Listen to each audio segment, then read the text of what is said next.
बिस्मिल्लाहिर्रहमानिर्रहीम। जब दुनिया धोखे और लालच से भरी थी, तब एक जवान अपनी सच्चाई से पहचाना जा रहा था। ये कहानी है उस सफर की जिसने मक्का को बताया कि मोहम्मद सल्लल्लाहु अलैहि वसल्लम सिर्फ एक ताजिर नहीं, बल्कि अमानत का नाम है। मक्का की गर्म रेत, सख्त जिंदगी और तिजारत ही लोगों का सहारा थी। इसी शहर में एक जवान अपनी सच्चाई से मशहूर हो रहा था, मोहम्मद सल्लल्लाहु अलैहि वसल्लम, जिन्हें लोग अल अमीन कहते थे। हर शख्स जानता था ये जवान ना धोखा देता है, ना झूठ बोलता है, ना किसी का हक खाता है। जब सैयदा खदीजा रजी अल्लाह अन्हा ने उनकी ईमानदारी के बारे में सुना तो अपना तिजारती माल उनके हवाले किया। शाम का सफर आसान नहीं था। दिन की तपती धूप, रात की सर्द हवा और लंबा रेगिस्तानी रास्ता। काफिले चलते रहे, ऊंटों की चाल के साथ रेत उड़ती रही और सफर बढ़ता रहा। लेकिन हर मामले में मोहम्मद सल्लल्लाहु अलैहि वसल्लम का अंदाज अलग था। न तौल में कमी, न कीमत में फरेब, न अल्फाज में सख्ती। जहां दूसरे मुनाफा ढूंढते थे, वहां आप सल्लल्लाहु अलैहि वसल्लम इंसाफ ढूंढते थे। और जब काफिला वापस मक्का लौटा, माल ज्यादा था, मुनाफा ज्यादा था और इज्जत सबसे ज्यादा थी। अब लोग और भी यकीन से कहते थे, ये है अल अमीन, सच्चाई का नाम, अमानत का नाम। और ये सफर एक नए दौर की शुरुआत था। शाम के सफर से वापस आने के बाद मक्का में एक नाम और ज्यादा रोशन हो चुका था, मोहम्मद सल्लल्लाहु अलैहि वसल्लम। सच्चाई में बेमिसाल, अखलाक में बुलंद और अमानत में सबसे आगे। सैयदा खदीजा रजी अल्लाह अन्हा ने देखा कि ये जवान सिर्फ एक कामयाब ताजिर नहीं, बल्कि उनका किरदार, उनके अल्फाज और उनकी पाक सीरत सबसे जुदा है। मक्का में बहुत लोग माल वाले थे, बहुत लोग ताकत वाले थे, लेकिन मोहम्मद सल्लल्लाहु अलैहि वसल्लम जैसा सच्चा और पाकीज़ा इंसान कोई न था। फिर वक्त आया जब निकाह का पैगाम भेजा गया। ये रिश्ता माल का नहीं था, ये रिश्ता दिलों का था। ये रिश्ता इज्जत का था, भरोसे का था और अल्लाह की हिकमत का था। निकाह तय हुआ और मक्का ने देखा दो अजीम शख्सियतों का मुबारक मिलन, मोहम्मद सल्लल्लाहु अलैहि वसल्लम और सैयदा खदीजा रजी अल्लाह अन्हा।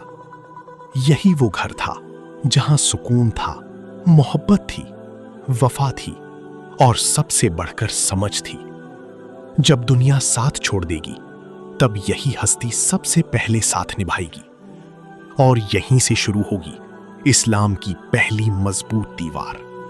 मक्का शोर से भरा हुआ था, लेकिन एक दिल सुकून ढूंढ रहा था।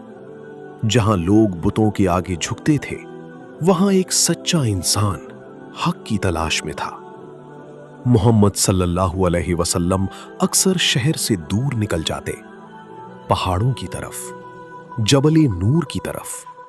वहां एक गार था, गारे हिरा, छोटा सा मकाम, लेकिन तारीख का सबसे अजीम मोड़ यहीं लिखा जाना था।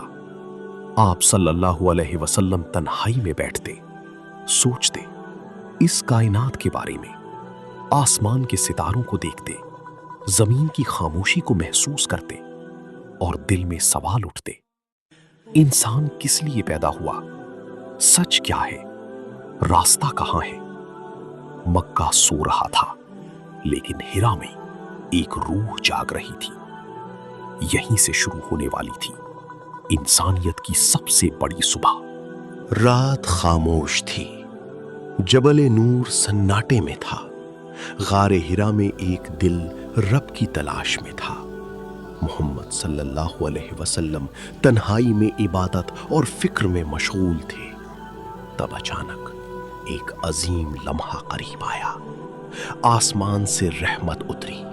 फरिश्ता जिब्रील अलैहिस्सलाम आए और कहा, इक़रा, पढ़ो।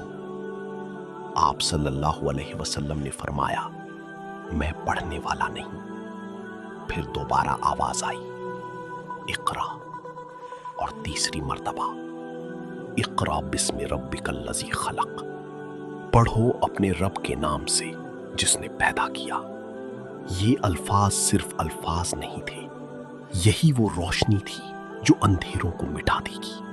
यही वो पैगाम था जो इंसानियत को जगा देगी। गारे हिरा का सन्नाटा टूट चुका था और दुनिया एक नए दौर में दाखिल हो रही थी। यहीं से शुरू हुआ इस्लाम का नूर। गारे हिरा का वो अजीम लम्हा गुजर चुका था, लेकिन दिल पर उसकी हैबत बाकी थी। मोहम्मद सल्लल्लाहु अलैहि वसल्लम पहाड़ों से नीचे उतरे। कदम तेज थे, सांस भरी हुई थी और दिल गहरी सोच में था। रात की खामोशी में मक्का की तरफ सफर जारी था। आप सल्लल्लाहु अलैहि वसल्लम घर पहुंचे और फरमाया, मुझे ओढ़ा दो, मुझे ओढ़ा दो। घर का माहौल पुरसुकून था, लेकिन लम्हा बहुत गहरा था। सैयदा खदीजा रज़ी अल्लाह अन्हा फौरन आगे बढ़ी। उन्होंने चादर ओढ़ाई, तसल्ली दी और सुकून भरे अल्फाज कहे। आप कभी रिश्तेदारों का नाता नहीं तोड़ते, आप कमजोर का बोझ उठाते हैं, आप मेहमान का इकराम करते हैं, आप सच का साथ देते हैं। अल्लाह आपको कभी रुस्वा नहीं करेगा। ये अल्फाज सिर्फ तसल्ली नहीं थे, ये पहली हिम्मत थी, पहला सहारा था, पहला साथ था। उस रात एक घर में सिर्फ सुकून नहीं उतरा, बल्कि नबूवत के सफर का पहला साथी सामने आ गया। सैयदा खदीजा रज़ी अल्लाह अन्हा, इस्लाम की पहली मोहसिन, पहली तसल्ली और पहली मददगार। उस रात के बाद दिल में सवाल भी थे और एक अजीब सुकून भी। सैयदा खदीजा रज़ी अल्लाह अन्हा समझ चुकी थी कि ये मामूली वाकया नहीं। वो मोहम्मद सल्लल्लाहु अलैहि वसल्लम को लेकर गईं अपने बुजुर्ग रिश्तेदार के पास, वरका बिन नौफल, एक समझदार बुजुर्ग, किताबों की जानने वाले और सच के तालिब। उन्होंने बात सुनी, हर लम्हा गौर से सुना। फिर उनकी आंखों में पहचान चमकी।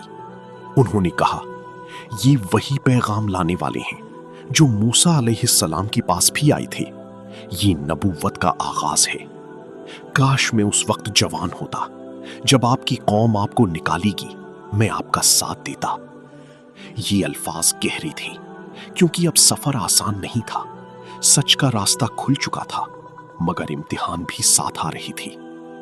उस छोटी सी घर में 3 लोग थे, एक नबी सल्लल्लाहु अलैहि वसल्लम, एक वफादार हमसफर और एक गवाह जो हक को पहचान गया। दुनिया बदलने वाली थी। वही के बाद रसूलुल्लाह सल्लल्लाहु अलैहि वसल्लम ने अल्लाह के हुक्म से दावत का काम शुरू किया। शुरुआत में दावत खुफिया तौर पर थी। इस दौर में आप सल्लल्लाहु अलैहि वसल्लम उन लोगों को इस्लाम की तरफ बुलाते जिन पर भरोसा था और जिनमें सच कबूल करने की सलाहियत थी। सबसे पहले ईमान लाने वालों में सैयदा खदीजा रदियल्लाहु अन्हा थीं। वो पहली शख्सियत थीं जिन्होंने फौरन तस्दीक की। फिर हजरत अली बिन अबी तालिब रदियल्लाहु अन्हु ईमान लाए। उस वक्त वो कम उम्र थे और रसूलुल्लाह सल्लल्लाहु अलैहि वसल्लम के घर में रहते थे। फिर हजरत ज़ैद बिन हारिसा रदियल्लाहु अन्हु ईमान लाए। उसके बाद हजरत अबू बकर सिद्दीक रदियल्लाहु अन्हु ने इस्लाम कबूल किया। हजरत अबू बकर रदियल्लाहु अन्हु बहुत मुअज़्ज़ज़ और मकबूल शख्स थे। लोग उन पर भरोसा करते थे। उनकी दावत से कई अजीम लोग इस्लाम लाए, जिनमें हजरत उस्मान बिन अफ़्फ़ान रदियल्लाहु अन्हु, हजरत ज़ुबैर बिन अव्वाम रदियल्लाहु अन्हु, हजरत तलहा बिन उबैदुल्लाह रदियल्लाहु अन्हु, हजरत साद बिन अबी वक्कास रदियल्लाहु अन्हु और हजरत अब्दुर्रहमान बिन औफ रदियल्लाहु अन्हु शामिल थे। इस तरह चुपके चुपके इस्लाम मक्का में फैलना शुरू हुआ। 3 साल तक दावत का काम खुफिया अंदाज में चलता रहा।